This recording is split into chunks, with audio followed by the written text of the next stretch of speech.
ॐ सहनाववतु सहनौ भुनक्तु सह वीर्यङ्करवावहै तेजस्विनावधीतमस्तु मा विद्विषावहै। ॐ शान्ति शान्ति शान्तिः।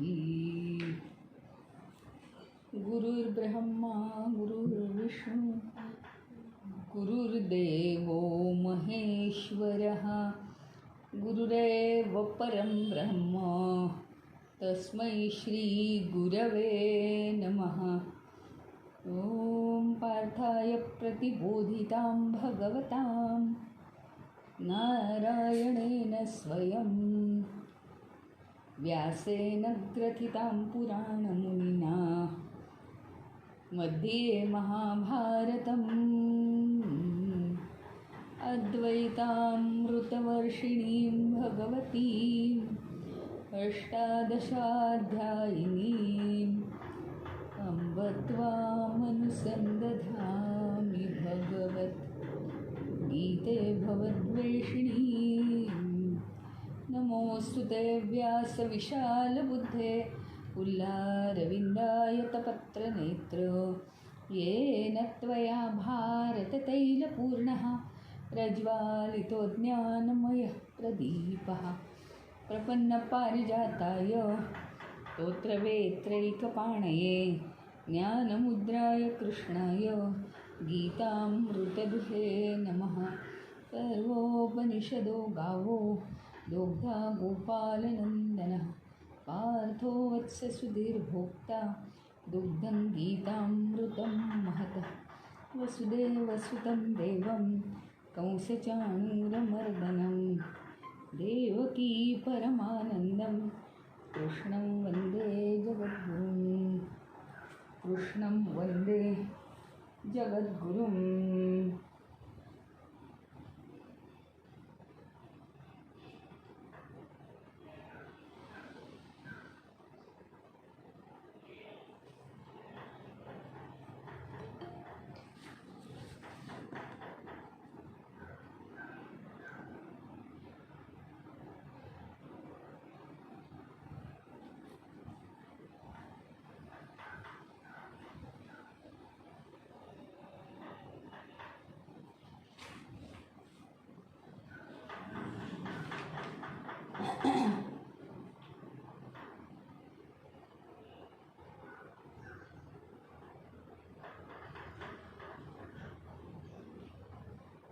या गुणांचा प्रभाव बुद्धी आणि धैर्यावर सुद्धा पडतो हे आपण बघितलं।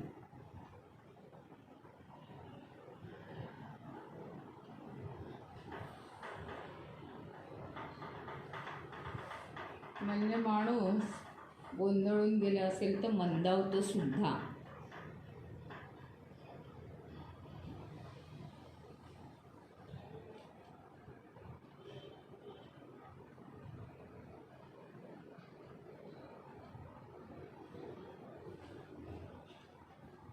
सात्विक बुद्धी कशी असते म्हणजे काल आपण हे बघितलं की बुद्धी हा एकच कन्सेप्ट आहे। म्हणजे बुद्धी म्हणजे बुद्धी एकच गोष्ट आहे। बुद्धी ही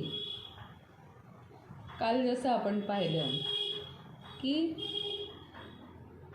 गुरु काहीतरी एक समजावून सांगत असतो पण तो एकच विषय प्रत्येक शिष्य वेगवेगळ्या पद्धतीने त्याचा अर्थ घेतो आणि त्यामुळे अशी रीत आहे की गुरु प्रश्न विचारतो। मग सांगा बरं प्रश्न विचारले की मुलं घाबरतात म्हणून तो प्रश्न ठराविक विचारत नाही। तो म्हणतो मग तुम्हाला काय समजलं किंवा तुम्हाला काय अडलं, काय सांगायचं आहे तुम्हाला, असं म्हणतो तो गुरु। कारण प्रश्न विचारले तर मुलांना काय गुरुसारखं सगळं पाठ असतं का? जरी ऐकलं आणि ते समजावून घेतलं तरी ते काही पाठ होत नाही ना। त्यामुळे गुरु मुलांना नेहमी विचारतो, आत्ता झालेल्या बोलण्यावरती, संवादावरती काय तुला समजलं ते तू मला सांग. दुसऱ्याला प्रश्न विचारतात, काय तुला नाही समजलं तेवढंच तू मला विचार. जर म्हटलं की सगळं समजलेलं आहे, आमचं मनन चाललं आहे, तर गुरु प्रश्न विचारतात, मग हे म्हणजे काय, ते म्हणजे काय, मी आत्ताच बोललो, सांग आता. तर तो सांगू शकत नाही शब्दात. अशी रीत आहे की नाही. आता का असं विचारतात? कारण बुद्धी या विषयावर बोलायचं झालं तर त्याचं योग्य ते ज्ञान फक्त गुरु देतील. सगळ्यांना गुरु सांगतात तसं सगळं कळेल का? एक जण ते वेगळ्या पद्धतीने घेईल, दुसरा दुसऱ्या पद्धतीने घेईल, नाही का? प्रत्येकाला ते स्वतःच्या पद्धतीने समजलेलं असतं. त्याचप्रमाणे बुद्धी हा एक विषय जरी घेतला तरी, आणि असं का होतं तर त्याच्यात त्या व्यक्तीचे गुण मिसळले की त्याला रंग वेगळा चढतो आणि त्याची बुद्धी वेगळी चालते. म्हणून वेगळ्या पद्धतीची उत्तरं तो देतो.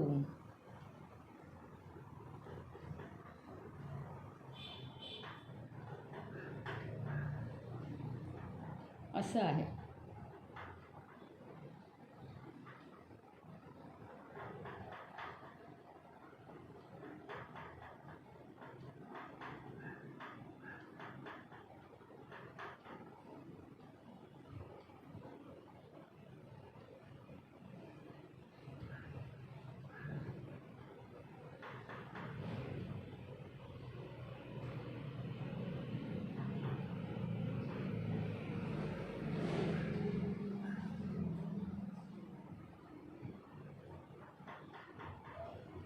त्यामुळे आता भगवंत सांगतायत की जर बुद्धी या विषयावर सात्विक माणसाने आकलन केलं तर सात्विक माणसाची बुद्धी कशी असते? बुद्धी ही सत्वगुणामध्ये मिक्स झाली असता काय होतं? कशावरून ओळखायचं सात्विक बुद्धी? तर मला वाटतं की हा श्लोक झाला होता, पण एकदा बघू. प्रवृत्तींच निवृत्तींच कार्याकार्ये भयाभये बंधं मोक्षं च या वेत्ती बुद्धिस्सा पार्थ सात्विकी. प्रवृत्तींच निवृत्तींच, वृत्ती, जी वृत्ती आपल्याला प्रकर्षाने होते, आपण अटॅच होतो, आसक्ती होते त्या गोष्टीची, की मला उठून आत्ताच्या आत्ता हे कर्म करायचं, मला उठून ते करायचं आहे म्हणजे करायचं आहे, मला इकडे जायचं आहे म्हणजे जायचं आहे.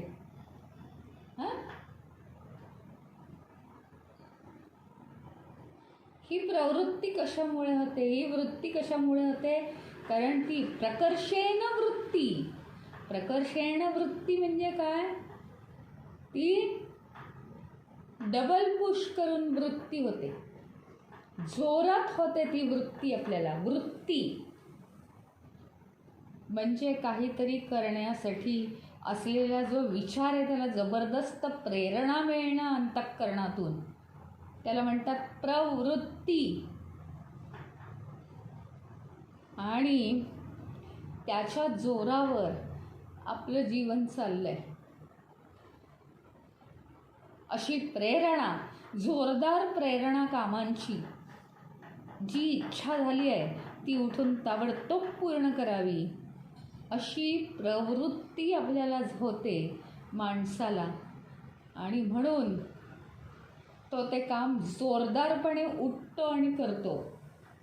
निवृत्तींच म्हणजे हे करणं योग्य नाही. नाही म्हणजे नाही करायचं. कित्येक अशा गोष्टी आहेत ना, अयोग्य गोष्टी. नाही करायचं. नाही म्हणजे नाही करायचं ते. मग त्याला म्हणायचं निवृत्ती. त्या गोष्टीपासून लांब जायचं आपण. 4 वेळा चहा पिणं माझ्या तब्येतीला वाईट असेल. नाही म्हणजे नाही करायचं. चहाची निवृत्ती करायची म्हणजे काय? त्याच्यापासून मुक्त व्हायचं म्हणजे काय? 4 वेळेच्या ऐवजी 2च वेळेस फक्त सकाळ आणि संध्याकाळ चहा घ्यायचा. जो आवश्यक आहे तो घ्यायचा आणि जो ॲडिशनल आहे तो काढून टाकायचा. याला म्हणायचं निवृत्ती. प्रवृत्तींच निवृत्तींच म्हणजे हे काम करण्याची प्रेरणा बाळगू का ते काम न करण्याची, काम करण्याची का काम न करण्याची प्रेरणा बाळगू, अशी ज्याची बुद्धी निर्णय देते म्हणजे तो योग्य तीच कामं करतो. कोणत्या कामाची मी प्रवृत्ती करू आणि कोणत्या कामापासून निवृत्त होऊ जे माझ्या ह्याच्यामध्ये नाही आहे, नियतीमध्ये, ते मी नाही करणार. दुसऱ्यांचं उणं दुणं काढणं माझ्या नियतीमध्ये आहे का? नियतकर्मात बसते का? नाही करणार मी ते. असं योग्य गोष्टींपासून दूर होणं आणि योग्य गोष्टींच्या मागे जाऊन ते काम करणं, त्याचा तगादा लावून, याला म्हणतात सात्विक बुद्धी. कार्ये भयाभये. हे कार्य करायचं की अकार्य करायचं म्हणजे करायचं नाही कार्य. भया अभये. भीती मी बाळगायची आहे का सोल्युशन काढून भीती बाळगायची नाही आहे त्याच्याबद्दल. कसा मार्ग सोडवायचा. एका छोट्या मुलाला जखम झाली. रात्रंदिवस रडतो, एवढूसं लागलेलं आहे. आई पण सांगते काय एवढूसं लागलं आहे, फारच नाटकं करतो, फारच रडतो तो. नाही, त्याला ते सहन नाही होत. पण तोच मोठा मनुष्य आहे, त्यालाही खरचटलं आहे, त्यालाही लागलं आहे. हे तर काहीच नाही, वाटेल तितकं तो सहन करतो. काही सुजलं आहे, काही खरचटलं आहे, काही रक्त आलं आहे. मोठ्या मनुष्याला काय असतं? विवेक असतो. बुद्धीचा विवेक असतो. कार्य अकार्य, भय अभय. म्हणजे मी रडू का नको रडू, एवढीशा लागण्यावर रडायची गरज आहे का? तसंच दुःखाचं दुःख करू का दुःखापासून मी दूर राहू. दुःख ही घटना काय आहे? येणार आणि जाणार पण. तोपर्यंत पेशन्स ठेवला पाहिजे आपण.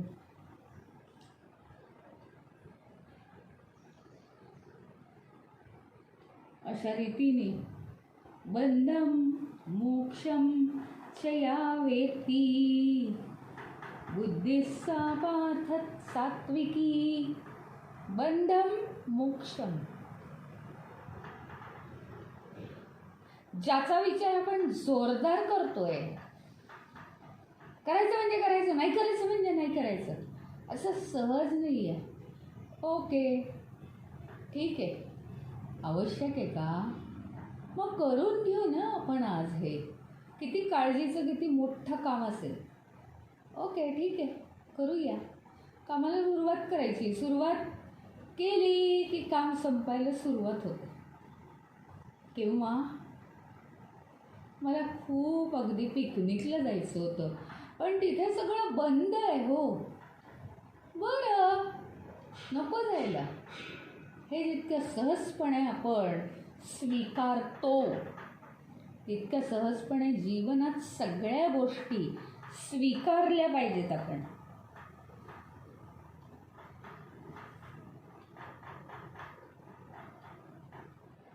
आणि त्याला म्हणतात सात्विक प्रकारची बुद्धी. जी बुद्धी हा विवेक करते, प्रवृत्ती करायची या टाईपच्या कामाला प्रेरणा द्यायची आहे का, प्रेरणा त्याची काढून घ्यायची आहे, प्रवृत्ती करायची आहे का निवृत्ती करायची, हे कार्य करायचं आहे का अकार्य करायचं आहे, म्हणजे करायचं नाही आहे, आवश्यक आहे का नाही आहे आपल्या नियतकर्माला.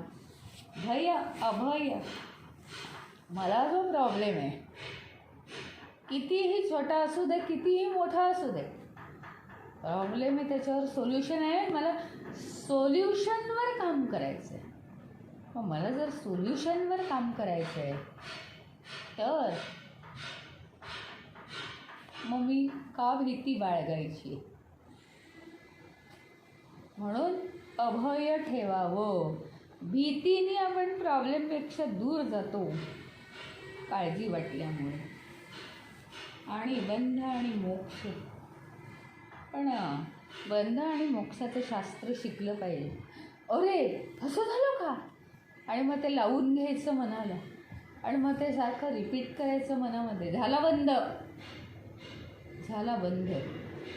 दुसऱ्याबद्दल जोरदारपणे काहीतरी वाटणं, दुसरा असाच आहे, मीच चांगला आहे, झाला बंद.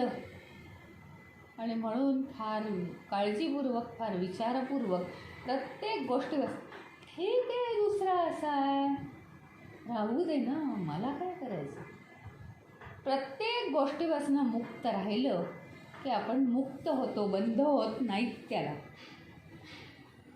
अशा गोष्टीला म्हणतात सात्विक बुद्धी. राजसिक बुद्धी काय म्हणते, यया धर्मम धर्मं च कार्यं च कार्यमेव च अयथावत् प्रजानाति बुद्धिः सा पार्थ राजसी. राजसी बुद्धी कशाला म्हणतात. धर्मम धर्मं च, धर्म अधर्म, काय केले पाहिजे, काय करता कामा नये, हे ज्याला कळतच नाही. आपण काय केलं पाहिजे आणि आपण काय करायला नको, बाज जोरदार आसक्ती, सगळं करूनच टाकू जन्माला आल्यावर. भयंकर ती माणसं उतावळी असतात काम करायला. त्याच्यामुळे काय धर्मकर्म काय आहे आणि काय नाही आहे याचा विचार तो कधीही करत नाही. आणि अशा विकारी माणसाला काय म्हणतात, राजसी बुद्धी. त्याची बुद्धी कशी आहे, राजसी बुद्धी आहे, त्याच्यामध्ये विकार आहेत ना. आणि विकारी माणसाची बुद्धी ही योग्य अयोग्य जाणतच नाही कधी. आणि काय करावं काय करू नये याचा त्याला अंदाजसुद्धा लागत नाही. त्याला राजसी बुद्धी म्हणतात. तो निर्णयच घेऊ शकत नाही काय करावं आणि काय नाही.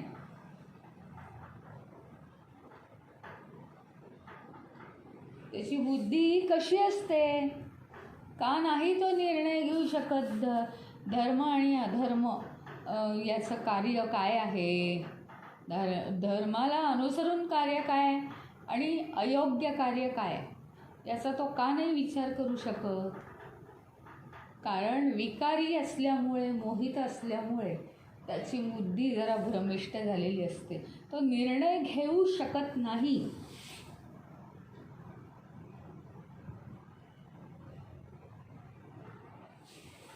पूर्वीच्या काय त्याच्या आवडीनिवडी असतील तसा तो वागत असतो आणि म्हणून तो राजसिक आहे.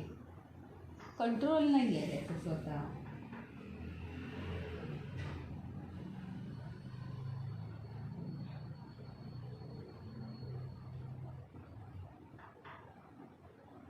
धर्म आणि अधर्म याच्यात काय फरक आहे.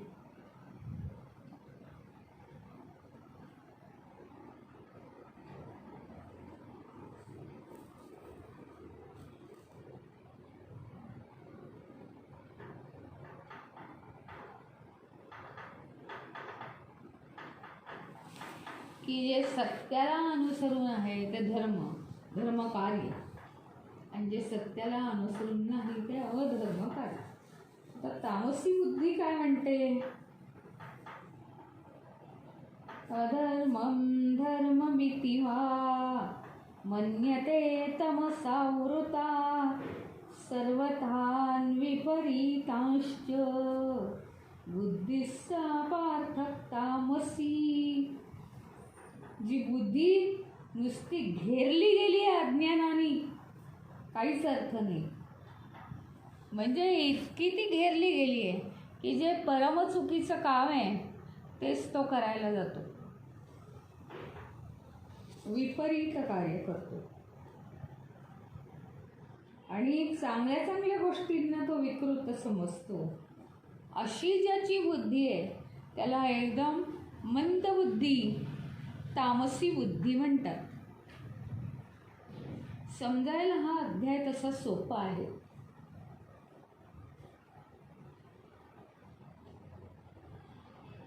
आता आपल्याला त्याच्याच बरोबर आणखीन एक विषय दिलेला होता, तो म्हणजे काय? बुद्धी बरोबर धृती. धृती म्हणजे धैर्य, धाडसीपणा, हिम्मत, साहस. हे सगळं खरंच अटॅच्ड आहे बरं का जीवनाला. बघा तुम्ही, माझ्या हातून काम चांगलं झालं एखादं तर माझं धैर्य आणखीन वाढत जाऊन मी आता हे आणखीन करणार आहे, मी आता ते आणखीन करणार, मला करायचं आहे, बघू काय अडचणी येतात मी त्याला तोंड देईन. ज्यावेळी मनुष्य कार्य करत जातो त्यावेळी त्याचा धाडसीपणा वाढतो. हा धाडसीपणा अहंकार निर्माण करत नाही, हा धाडसीपणा माणसाला जीवनात उभं राहायला भरपूर आधार देतो. माणूस अजून पुढे पुढे जातो त्या धाडसावर. म्हणून धृती.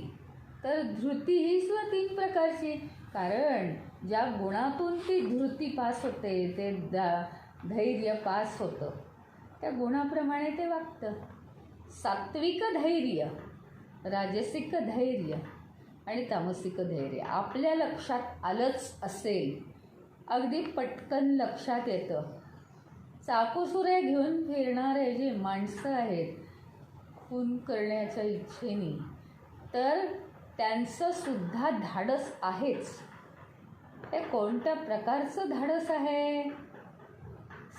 तामसिक धाडस आहे, तामसिक धाडस आहे. पुढे आणखीन जंगलात वाघ, सिंह यांना न घाबरणारे, हे धाडस राजसिक धाडस आहे. कारण आसक्ती असते की मला याचीसुद्धा भीती वाटत नाही, त्याचीसुद्धा भीती वाटत नाही. परंतु गाडी चालवताना मनात मोठी चिंतेची कुठली तरी गोष्ट आहे आणि ॲक्सिडेंट होऊ नाही अशा काळजीने घाबरून जाऊन जो गाडी चालवतो, काळजी करतो तो त्या घाबरण्यामध्ये, तो आहे सात्विक धैर्य, सात्विक वृत्तीचा मनुष्य. किंवा भगवंतांनी अर्जुनाला शिकवलं की तू युद्ध कर, आता तुम्हाला पटो का न पटो, हे सात्विक धैर्य असणार आहे. अर्जुन जेव्हा युद्ध खेळेल तेव्हा सात्विक धैर्य. नियतकर्म म्हणजे प्रत्येक माणसाचं नियतकर्म वेगळं, ते नियतकर्म योग्य रीतीने करण्यासाठी आणि ज्यामुळे समाजात किंवा व्यक्तीत काय होणार आहे,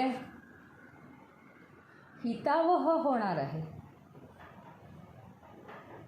असं काहीतरी कर्म केलं तर ते धाडस म्हणजे सात्विक धाडस.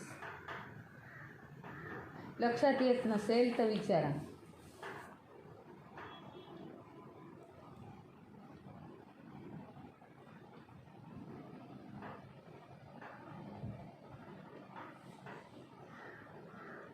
कर्माला जी फळं येतात, कर्माला जी फळं येतात त्या फळांवर माणसाचं सुखदुःख अवलंबून असतं.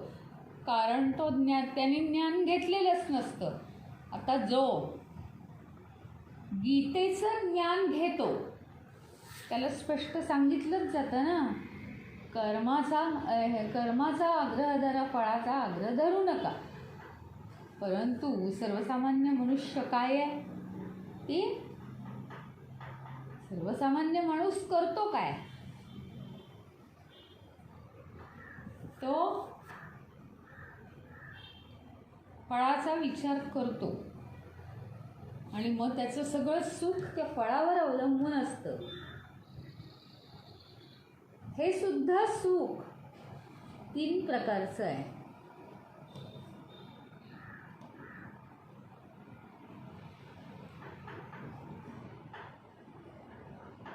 अशा सुखाचे सुद्धा 3 प्रकार आहेत.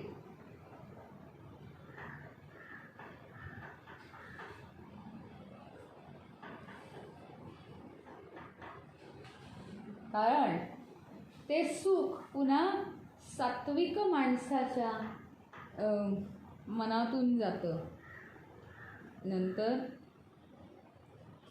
राजसिक आणि नंतर तामसिक माणसाच्या मनातून ते जातं, मनाच्या द्वारे. तर आता इथे काय म्हणतात की माणसाला प्रेरणा देणारं काय काय आहे, ज्ञान, कर्ता, कर्म, आणि त्यानंतर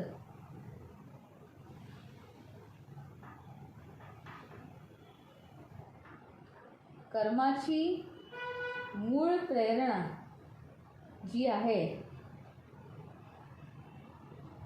कर्माची मूळ प्रेरणा जी आहे म्हणजे कर्ता, कर्म आणि ज्ञान, हे काय आहे, माणसाला गती देतं, वळण देतं, नियंत्रण आणतं त्याच्यावर.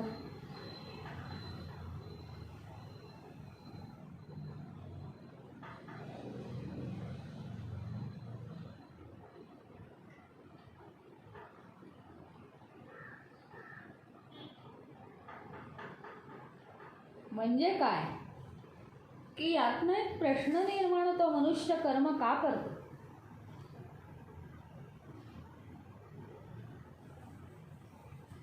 काय आहे माहिती का, सहज प्रवृत्ती आपली. माणसाला ना काही करून सुख पाहिजे.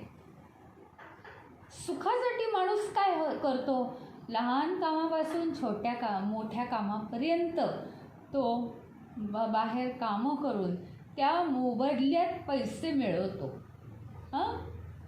म्हणजे हे सुखासाठी करतो की नाही, तो धन मिळवतो. मग आता हे काय आहे, जे कार्य आहे ते करण्यासाठी त्याला प्रेरणा कोण देतं, कोणती वृत्ती त्याला प्रेरणा देते, की काहीही करून मला पैसे कमवले पाहिजेत. या विचारांची जी प्रेरणा आहे, आजूबाजूला बघून तो शिकतो की आपल्याला असंच काहीच मिळत नाही, आणि मग त्याच्या इच्छा ह्याच त्यांना प्रेरणा देतात. दुसरी गोष्ट म्हणजे एखाद्या गोष्टीबद्दल ठराविक ज्ञान प्राप्त झालं, असं करून असं मिळतं, मग ते कर्म करण्याची आपल्याला इच्छा होते. याला म्हणतात प्रवृत्ती.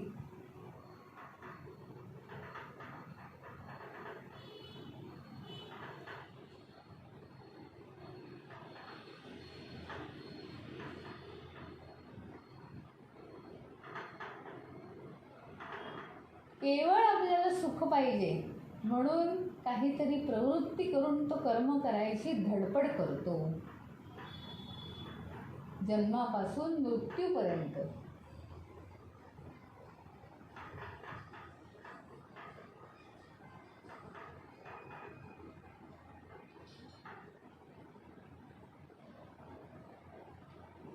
आणि माणूस कोणत्याही प्रकारचा असू दे, सात्विक राजसिक तामसिक, पण प्रत्येक जण आपापल्या पद्धतीने सुख शोधण्याचा प्रयत्न करतो.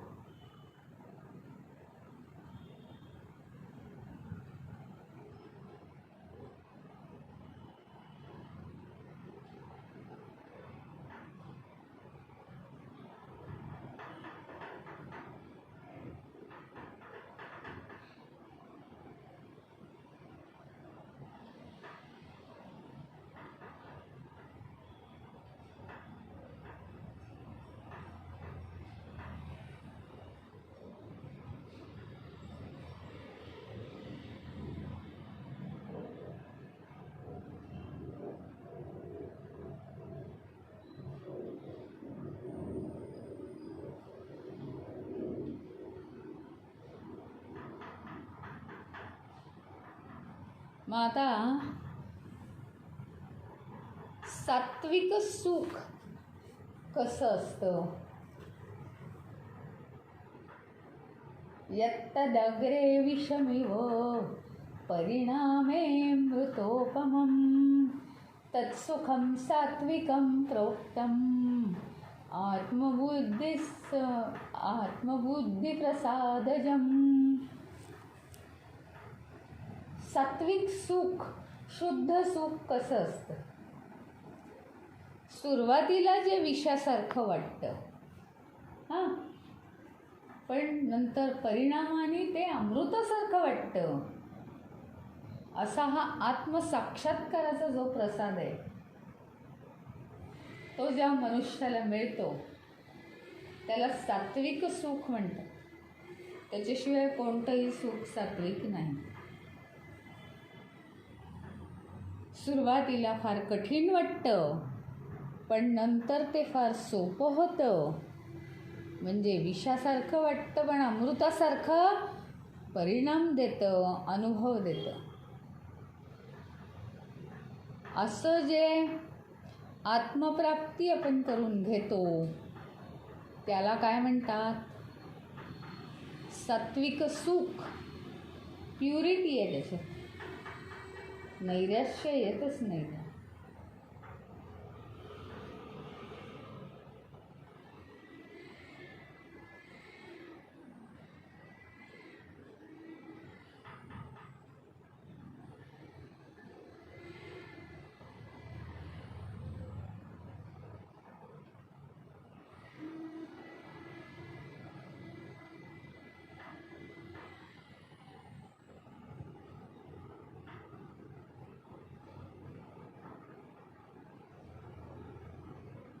म्हणजे काय वाटतं? सुरुवातीला विषासारखं. परत छोटंसं उदाहरण घेऊ. काय झालं आहे? आपण 8 दिवस 15 दिवस महिनाभर गावाला गेलो. घरात धूळ धूळ धूळ धूळ जिकडे तिकडे. अरे रे रे रे, कुठून चालू करावं मला कळत नाही. पण सगळं हे कसं वाटतंय? खूप कठीण वाटतंय. आता कसं काय एवढं सगळं होणार? पण त्याला हात घातला आणि सुरुवात केली. हां, हे झाडलं, हे पुसलं, फर्निचर पुसलं, असं सगळं ओल्या फडक्यानी एक खोली झाली, दुसरं झाडलं. असं जर केलं म्हणजे काय? क्रमवार करत गेलो. दुसरं उदाहरण, परीक्षा खूप जवळ आली, खूप पोर्शन आहे. परीक्षा जवळ आली आणि खूप पोर्शन आहे. आम्हाला फार उशिरा सांगितलं आणि पोर्शनसुद्धा आत्तापर्यंत दिलं नाही. आणि मग परीक्षेला अजून महिना तरी हवा होता. हे काय हे 15 दिवसात परीक्षा घेतली. याच्यात 5 ते 15 मिनटं माझी वाया गेली. आणि तो एकदा नाही करत आपण, कारण तामसिक प्रभाव असतो आपल्यावर. मग सारखा संताप द्वेष, पण याच्यात वेळ वाया जातो. त्याच्यापेक्षा पोर्शन काय समोर ठेवला, विषय मला कोणता कठीण वाटतो समोर ठेवला, कोणत्या विषयाला जास्त मार्क आहे समोर ठेवले. म्हणजे काय केलं? सारासार विचार केला आपण. त्या गोष्टीचा आपण सारासार विचार केला आणि कार्याला सुरुवात केल्यावर मागचा आणि पुढचा विचार करायचा नाही. कार्याला सुरुवात केल्यावरही कटकट होत असेल डोक्यात, तर ते कार्य करूच नाही, फेकून द्यावं. कार्याला सुरुवात करण्यापूर्वी आपण प्लॅनिंग केलेलं आहे. हे लेसन्स इतके करायचे, ते लेसन्स तितके करायचे. मग आपण काय केलं? सुरुवात केली. आज दिवसभरात किती हवे होते, झाले आहेत माझे. हां, समाधान लागलं. पण सुरुवातीला काय झालं माहिती आहे? ते सुरू करत असताना मन ऐकत नाही ना. बाकी सगळे ऐकतात, मन ऐकत नाही. 10 वेळा मनात विचार आला आणि तो बंद करून टाकला, कारण आमचं ठरलं आहे की प्रॉब्लेमवर विचार करायचा नाही आहे, सोल्युशनवर विचार करायचा. म्हणून तो 10 वेळा जरी मनात विचार आला की इतक्या उशिरा पोर्शन का दिला, तरी तो काढून टाकला. त्याच्यापासून डिटॅच झालो आपण आणि सुरुवात केली आपल्या कामाला. म्हणता म्हणता म्हणता एका दिवसात ठरलेले 3 धडे 4 धडे झाले आणि मग आपल्याला सॅटिस्फॅक्शन काय लागलं? पोर्शन तितकाच आहे, दिवस तितकेच कमी आहेत अजून, बरं का. पण समाधान, सुख काय लागलं? मी काहीतरी करू शकतो, मी काहीतरी करू शकतो, हे समाधान लागलं आपल्याला. आणि मी खूपच करू शकतो. आज मी किती लेसन्स केले? 4. या धैर्यावर आता कळलं का धैर्य का घेतलं आहे? माणसाला नियत कर्म अत्यंत योग्य पद्धतीने अहंकाररहित आणि कर्माचा विचार न करता करून करून करून धैर्य येतं. आणि हे धाडस जे आहे ते त्याला पुढच्या कर्माची प्रवृत्ती करण्यामागे कारणीभूत होतं. सगळं एकमेकांवर अवलंबून असतं. पहिल्यांदा मनुष्यालाच स्वतःला वळण लावून जोर जबरदस्ती कोणतीही वेळ जीवनात येऊ दे, पण मला आता सुरू करायचं आहे प्रॉब्लेमवर सोल्युशन काढणं. माझ्या जागी माझ्या जीवनातलं सोल्युशन कोण काढणार? मलाच सुरू करायचं आहे.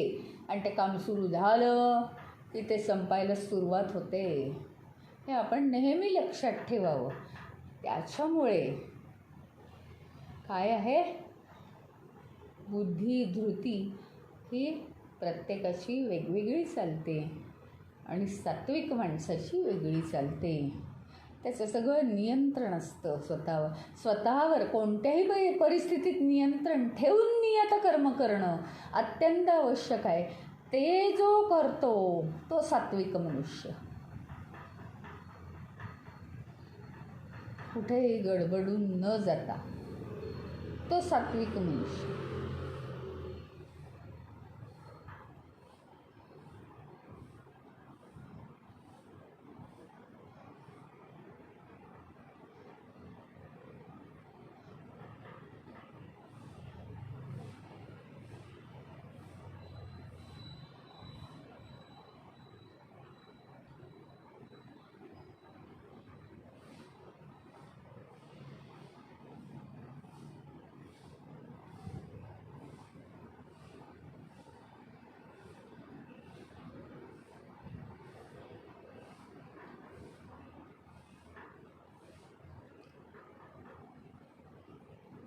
असा शुद्ध बुद्धीचा माणूस चांगले चांगले गुण अंगी बाणवून जर कार्य करत असेल आणि त्या कार्यापासून सुख मिळवत असेल तर त्याला सात्विक सुख म्हणतात.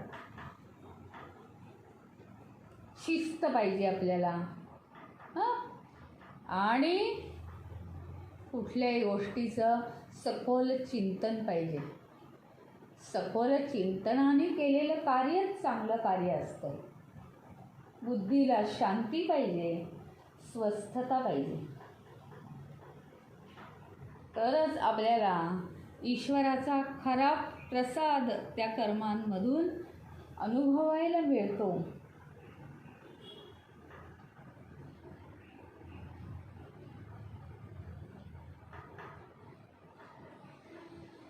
त्यानंतर राजसिक सुख म्हणजे काय? याला विकार असतात. या राजसिक सुखाला विकार असतात. विषयेंद्रिय संयोगात तत्तदग्रे मृतोपमं परिणामे विषमिव तत्सुखं राजसंस्मृतम्.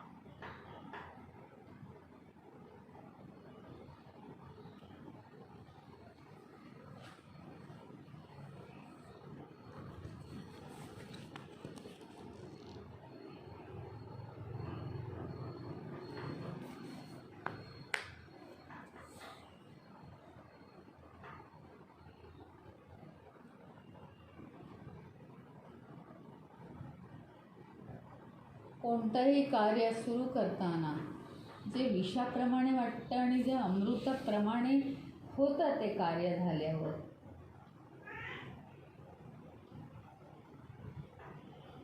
पण विकार असल्यामुळे माणसाचं मन बुद्धी बिघडतं थोडंसं आधी आणि नंतरच त्याला सुख मिळतं. त्याला म्हणायचं राजसिक सुख. आणि यदग्रे चानुबंधे च सुखं मोहनमात्मनः निद्रालस्य प्रमादोत्थ तत्तामसमुदारुतम्.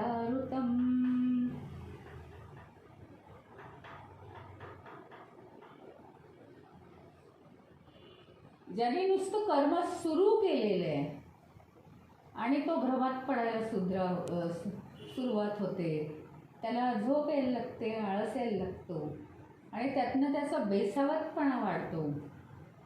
त्यामुळे त्या कर्मातून त्याला सुख मिळणार आहे का? पण झोपेतून सुख मिळतं, त्यामुळे त्याला तामसिक सुख म्हणतात. दुसऱ्याची निंदा करून सुख मिळतं, दुसऱ्याला धनुष्य मारून सुख मिळतं, दुसऱ्याला जखमी करून सुख मिळतं, शरीराने नाही तर मनाने तरी जखमी करून सुख मिळतं.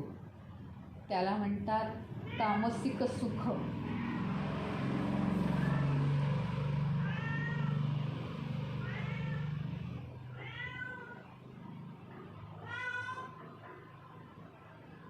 आता इथे आलस्य या शब्दाचा अर्थ जरा वेगळा दिलाय, ते समजून घ्यायची गरज आहे. आळस म्हणजे काय माहिती का?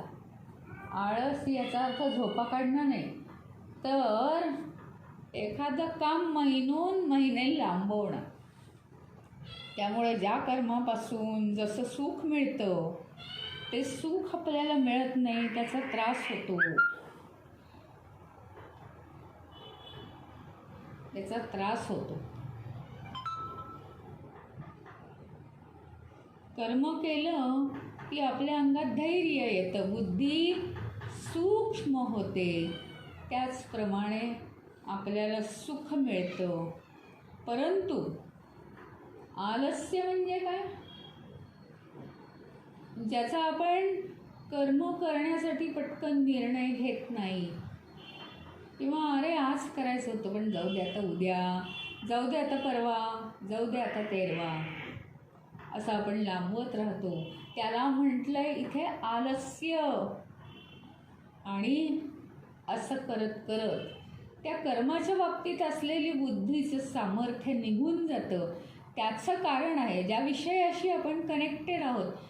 मागची जर कर्म आपली साठली तर आपल्याला भूतकाळातली कर्म करावी लागतात. म्हणजे थोडंसं प्रॉब्लेमॅटिक जीवन होतं आपलं. जे कर्म जेव्हा क्रिएट होतं तेव्हाच ते केलं तर त्यापासून अधिक सुख लागतं. मागची कर्म केल्यावर होतं काय माहिती का? जाऊ दे बाई, खूप लांबलं होतं, झालं एकदाचं, फार काही समाधान नाही लागत त्याचं. परंतु आत्ता जे कर्म क्रिएट झालं आहे त्याचं सुख मोठं असतं. हे खरंच सात्विक सुख बरं का. आणि हे सगळं काय आहे? रचना आहे ही. संपूर्ण रचना आहे परमेश्वराची. असं आहे. अशा पद्धतीनेच ते झालं पाहिजे.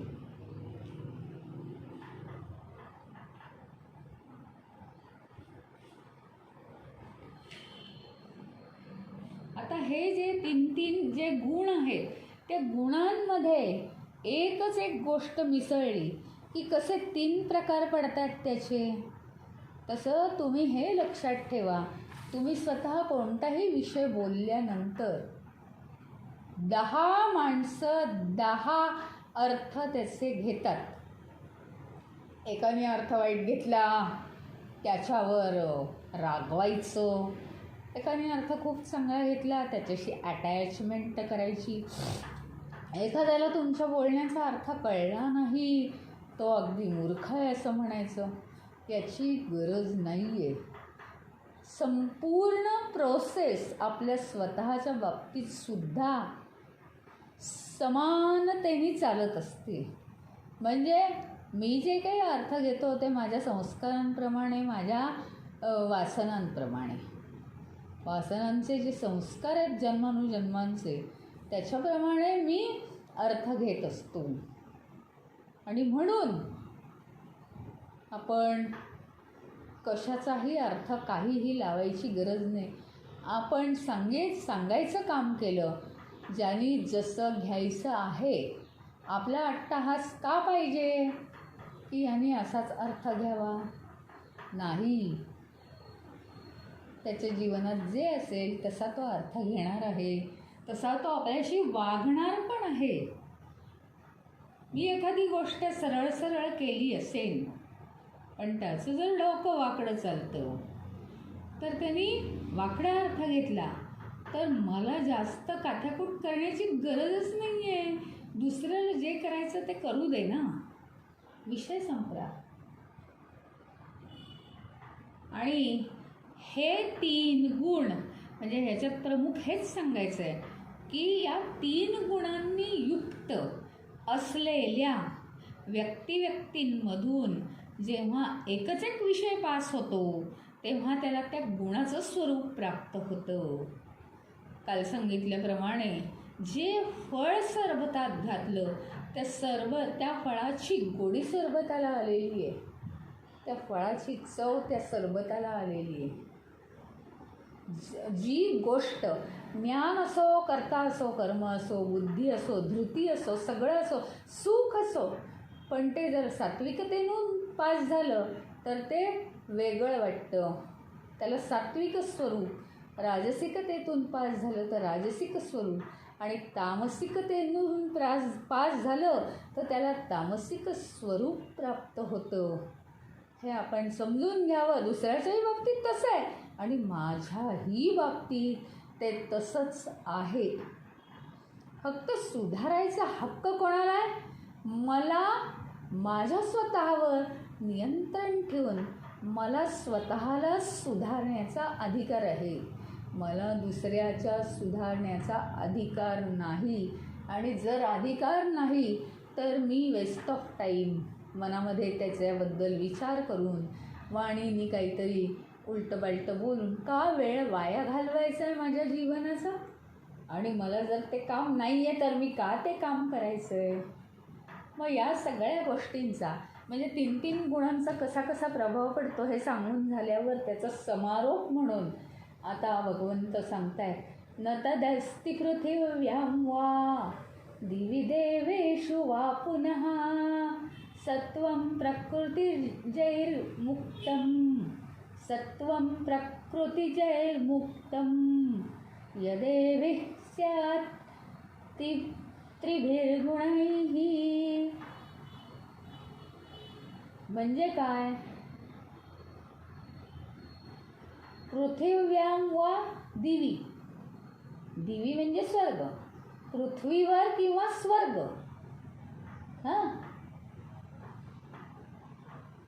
देवेषु म्हणजे देवांमध्ये. सत्वम प्रकृतिर्जैर्मुक्तम. जी प्रकृती निर्माण झालेली आहे हा ती गुणांपासून मुक्त आहे.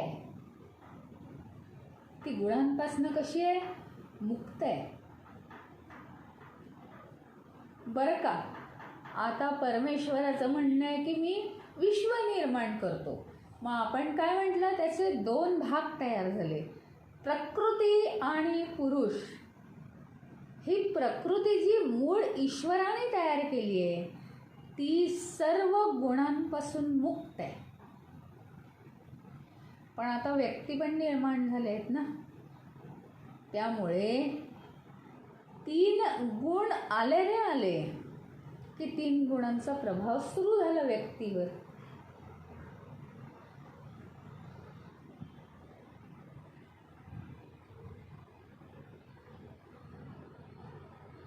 आणि म्हणून 3 गुणांचं जे वर्णन आहे ते या श्लोकांनी त्याचा समारोप करतायत.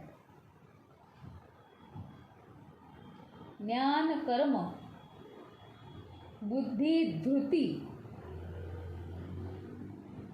या सगळ्यांचं वर्णन भगवंतांनी केलेलं आहे. ते परिपूर्णपणे केलेलं आहे. आपला अंतर्स्वभाव कसा बनतो हे दाखवण्यासाठी ते वर्णन केलेलं आहे. आणि मग ह्याच्यावरून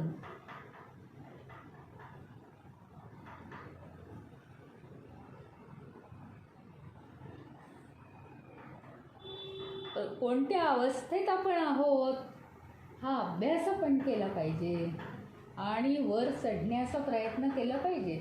मी जर तामसिक अवस्थेत असेल तर राजसिक माणसाचं गुण काय आहे ते मला आधी करू दे. तामसिक म्हणजे आळस, कोणची प्रवृत्तीच नाही आहे, निवृत्ती आहे सगळ्यापासून आणि विश्वापासून दूर आहे तो मनुष्य. त्यांनी जागृती ठेवून हे ज्ञान घेऊन त्यांनी राजसिकतेकडे मला प्रवृत्ती झाली पाहिजे, सगळी कर्म हे करावं का ते करावं वाटलं पाहिजे, विकार होऊ देवाले निर्माण. सात्विकवरून तामसिकवरून सात्विक होणंच शक्य नाही, इतकं नाही मोल्ड करू शकत. पण स्टेप बाय स्टेप तरी त्यांनी पुढे गेलं पाहिजे.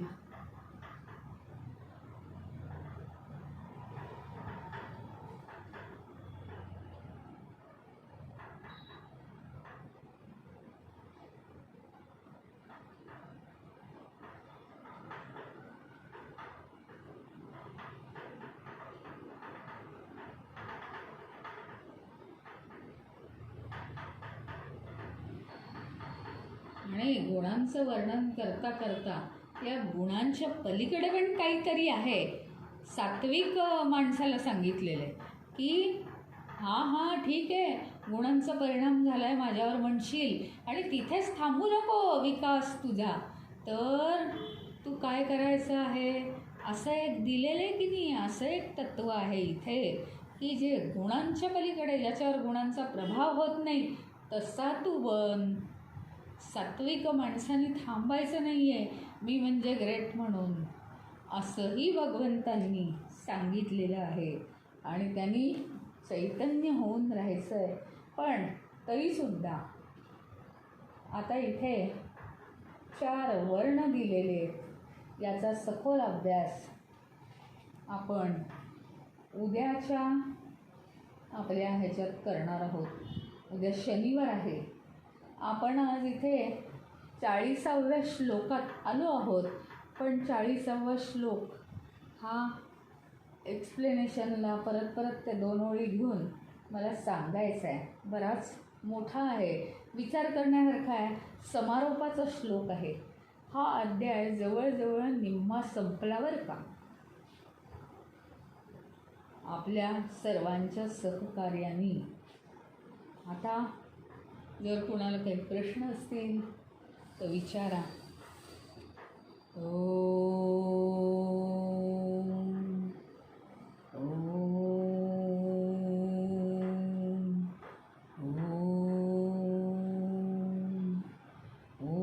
पूर्णमदः पूर्णमिदं पूर्णात् पूर्णमुदच्यते पूर्णस्य पूर्णमादाय पूर्णमेवावशिष्यते. ओम शांती शांती शांती. हरि ओम. श्री गुरुभ्यो नमः. हरि ओम. आता मला एक फक्त सांगायचं आहे, काल आपण